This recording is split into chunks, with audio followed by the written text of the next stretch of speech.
हरियाली तीज की कथा का श्रवण करते हैं। हरियाली तीज का ये दिन भगवान शिव और माता पार्वती के पुनर्मिलन का प्रतीक है। इस दिन विशेषकर विवाहित महिलाएं माता पार्वती की पूजा करके अपने सुखी वैवाहिक जीवन के लिए प्रार्थना करती हैं और इसी से जुड़ी हुई है एक सुंदर पौराणिक कथा।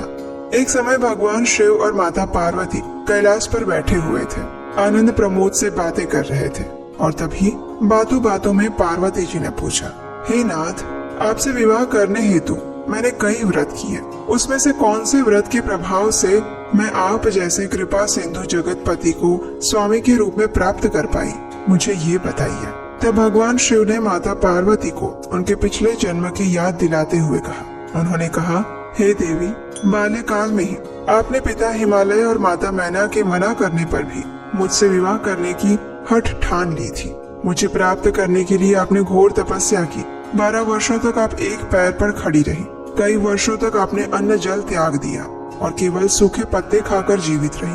आपने मूसलाधार वर्षा में खुले आकाश के नीचे अपने दिन बिताए। आपने चेहरे पर मुस्कान लिए गर्मी की तपती धूप को सहन किया। सर्दियों की कड़ाके की ठंड में भी आपने अपने शरीर की चिंता नहीं की और इस प्रकार आपकी कठिन तपस्या देखकर आपके पिता आपके विवाह को लेकर चिंतित रहने लगे थे। अब एक दिन जब इसी प्रकार आपके पिता चिंता में थे, उसी समय नारद मुनि वहाँ आए। नारद मुनि ने आपका विवाह भगवान विष्णु से करवाने के लिए कहा, लेकिन नारद मुनि की बात सुनकर आपके मन में बहुत दुख हुआ। इस बात से दुखी होकर आपने सीधे अपनी सखी के पास जाकर रोते हुए उनसे कहा, हे सखी, मैंने तो सच्चे मन से ही भगवान शंकर को ही अपना पति मान लिया है, लेकिन मेरे माता पिता किसी प्रकार से मान नहीं रहे हैं। अगर ऐसा हुआ तो मैं अपना शरीर त्याग दूंगी। तब आपकी सखी ने आपको तपस्या करने का सुझाव दिया और फिर आप दोनों घर से निकलकर एक भयानक जंगल में पहुंचे। वहाँ एक सुंदर झरना दिखाई दिया। आप दोनों प्यासे थे, इसलिए आप दोनों ने उसमें से जल पिया और पास ही एक गुफा में चले गए। वहाँ आपने रेत का एक शिवलिंग बनाया और अन्न त्याग कर मेरी पूजा की। वहाँ अनेक प्रकार के वन पुष्प, बिल्व पत्र, केवड़ा आदि से मेरा पूजन किया और उस दिन श्रावण का तृतीय चरण था और हस्त नक्षत्र था। मैं आपके इस व्रत से अत्यंत प्रसन्न हुआ और वर मांगने के लिए कहा।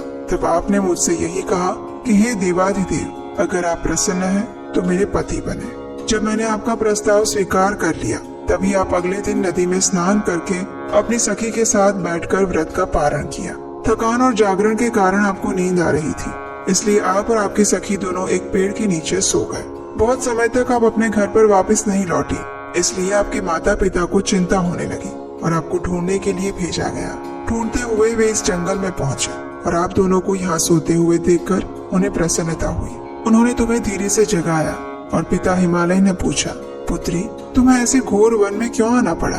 घर पर तुम्हारी माता बहुत विलाप कर रही है। तब तुमने अपने पिताजी से कहा, हे पिताजी, मैंने मन से भगवान शिव को अपना पति मान लिया है।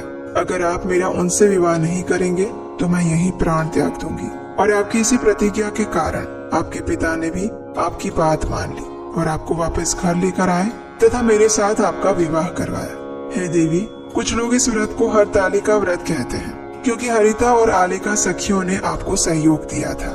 हे पार्वती, आपके द्वारा किए गए कठोर व्रत के फलस्वरूप हमारा विवाह हो सका और इसीलिए इस व्रत को सभी मनोकामना पूर्ण करने वाला व्रत बताया गया है।